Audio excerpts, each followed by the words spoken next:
take a child and how do you explain to them what's going on? And do they get to see the final product? It's a very good question. Something we talked about a lot, and a lot of it depends on the child or the children that you're working with and their parents. And the boy that plays the Marty in the movie, his mom, they're very liberal, which is a good start. And he's extraordinarily precocious. I mean, he was 12 years old when we shot with him, but he taught us some sexual terms that we didn't know, and we're in our late 20s and 30s. So I can honestly tell you there was nothing in this movie that didn't shock him or that he didn't already know, thanks to the interwebs. But that was key. We wanted to make sure that whatever children we worked with weren't going to be damaged by the movie. He's allowed to see his movie. None of his friends are allowed to see his movie yet. And he was not there for the nudity that the brother was involved with either. So we tried to protect him from what we could. But does that answer your question? Yeah, I guess. Well, one other thing I'll add about that is that we were lucky enough to, Scott knew a woman named Sheila Butler who was our casting director for the children specifically. And she knew everybody, all the kids in town that did stage plays. And she knew, which parents were cool with, more, risque. Yeah, that's struggling to find the words here, but anyway, she recommended a few children to us, and we were lucky enough to find Gavin. We really lucked out with him. He was a great guy. So yeah, we weren't going to make the movie until we found Marty, and we did. How many minutes did you cut out of it? And then I have a follow-up question once you answer that, if you don't mind. The only thing we really cut out of the movie that was shot was an extended version of the racist ranting in the field scene. That was originally just a lot more ugly, and the author had intended for that to sway the audience very much against the brother in case they were for him at any point. And I think that point was made clear, and the author Todd agreed, and so we toned that down just because it was too much for us. I think it's compelling. You did a great job with even showing the close-ups were very, very compelling. And the showing even his feet while he's walking through the fields, and then the conversation with the dad in the car about the throwing up, and the dad more worried about the car. All of those were just wonderful, and they were very compelling, and they made us, at least they made me, feel a connection to the normalcy of all of these characters in the film. But the fact that you edited one of those topics, because there's so many that it seemed like you were trying to cover, what kind of I thought was odd is that you kept in more than one of your really, really gory things about that film that they watched, and it just seemed to me really unnecessary. the two separate segments of Headless, to me the first part is to kind of introduce you to what sort of movie it is, and the second part is to really hit home the fact that Marty is seeing Steve in that role. And because at the end, you don't see any of the violence that happens to Mom and Dad at the end. And I think that Headless fulfills that, so that you're seeing that in your mind at the end when it's happening with Mom and Dad. And I feel like that's why we chose to do it that way, and that's why it's effective. And that's what makes it more disturbing too, because you guys actually have the pictures in your head of what's going on, even though we don't even have to show you that. So that's what we were going for, I guess. Yeah, it did change it a lot. Yesterday I was running around and I missed the video portion, the Headless portion. And, then today I got to, I was able to get here and see the whole thing, and it changed everything in the movie after that. It changed the entire ending, because of the imagery that was there. How much of the author's original story did you change for the movie? I don't think we changed very much. The author and most people that read the book think it's an extremely faithful adaptation.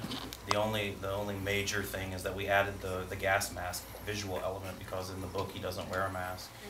And the other thing that was changed is that the church picnic scene was actually supposed to be in a church, but we could not find a church that would let us shoot there. So that's why we put it outside. Although the Universalists really tried, man. Yeah. They gave us a long list of other options. They really tried to help us out, just short of letting us shoot there. And do you think the David character was killed? Nah. Yeah, it takes place over like a 3-day period. So I don't think that Steve had time to kill David quite yet. Maybe that's where he was heading off to. Yeah, you never know. Will there be a follow-up, a two, a I series, hope anything? Absolutely. I mean, as critical as I am, I actually think it's very compelling. I would love to see more of it. Well, thank you. Absolutely. But I mean, I think the audience is, at least I am, more curious as to where that could go. I mean, think if this continued, it would be a lot like the movie Maniac, with seeing how Marty or Steve would evolve into that character. Right. But unless Todd writes a compelling sequel, I'm not planning on shooting one. I think we should do Death Rattlers. You know, guy goes to a motel and screws on chicks. Yeah, that's actually a short story. That's actually a short story written by Todd. And somebody actually said that they felt like this was almost a prelude to Henry Portrait of a Serial Killer. Like Henry Portrait of a Serial Killer would have been the sequel to this movie. So I don't know, just like a reviewer said that. So. Oh, I have to ask, the actor that had the male nudity role, was he comfortable with that? Arthur, the main special effects guy, actually tucked him and taped him down. Well, he tucked himself. Okay. And well, it actually was the prosthetic, and then it was hooked up into a wire that was actually pulled up behind him and taped up to his back. But the power went out at the apartment when we were shooting. All over town, actually. We were shooting that scene, and our actor's covered in blood, and he's got this fake penis on, and nothing else really, and he comes around the corner, and boom, power goes out all over town, and none of us can see. So and also, the penis kept falling off, and you'd hear a thump. Since the wire was duct taped to the small of his back, he couldn't bend over, so one of the most pitiful images I've ever seen is poor Ethan bending over to try and pick up his penis. And we asked him, even before he did his monologue, we were like, this will involve some male nudity, we're not going to show you, but we're going to see an awful lot of you. So you need to be comfortable with that. And he talked with his dad and his mom about it, and I thought we lost him at that point, because what parents would, be totally okay, yeah, do that.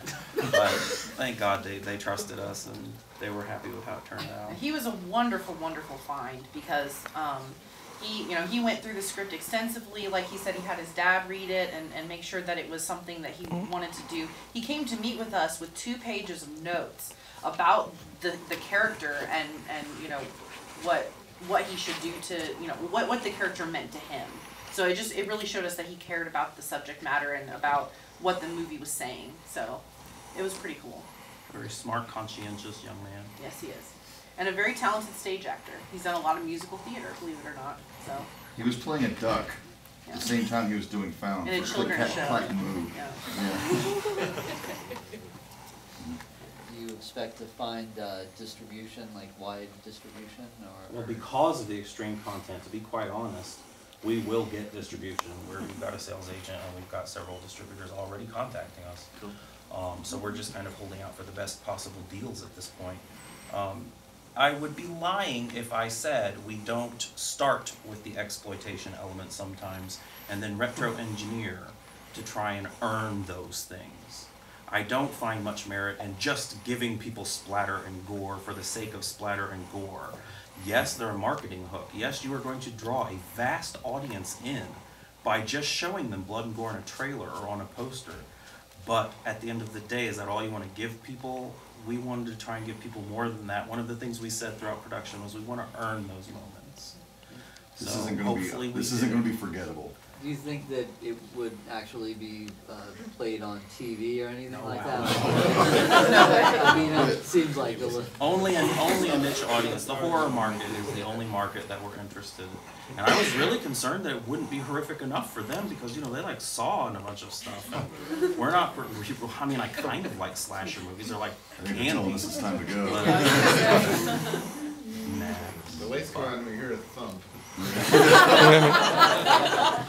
Do we have time for maybe one last question? Yeah, it was 30 days of shooting spread out over 8 months because we all have full-time jobs and the boy was in school and stuff. So Right. so it took a long time. And then about another 5 months after that for post-production. The other thing that happened, we shot Deep Dwellers and Headless like in May, and basically showed it to the rest of the cast and stuff before we shot the rest of the movie. And we had a different Steve, and the other Steve had to quit. His parents were going to disown him. All these stories came up with it. He just couldn't do it. So then we had to wait like an extra 2 months, and then we found Ethan, and so we started again, what, August? Yeah. Something like that. We started again in August, shot till December, and then he edited it from January to July. Okay. And then we showed it first time for Elvira's Horror Hunt in July, was it? No, it was August. That was September. So it's September? 32 actual days of filming spread out over 7 months. Do you have a question back there? I was just wondering what state was this shot in? Indiana, Indiana. that's where we're from. Yeah, Bloomington, Indiana. It was all over the state, though. Do you have a question? Oh no, I went to IU, that's why I went like Oh, awesome. Can you maybe tell me a little bit about the train scene or the museum? Did you guys like build that or was that No. really there? That's actually a place that's pretty nearby where we live, and it's this crazy old couple that are really cool, and they built this train museum on their property, and they open it up every Halloween for a haunted house. It's called the Haunted Train. And we went over there, and I'd always loved the place, and went over there and asked them if we could film, and they let us film there for free. They're really nice people, so it really helps with our It's production in value. Bloomington. Very awesome. Yeah, they're if you ever get a chance, if you're Baker's ever near Junction. Bloomington, Yeah. please go by there. It's worth a visit. The guy has his finger on display for sale. Like it got cut off, and he has it for sale for like $10,000. It's amazing. It's hilarious. So anyway, it's like a keychain. I don't know. The baby in the jar is not real, don't worry about that. Yeah. That was one of the makeup effects.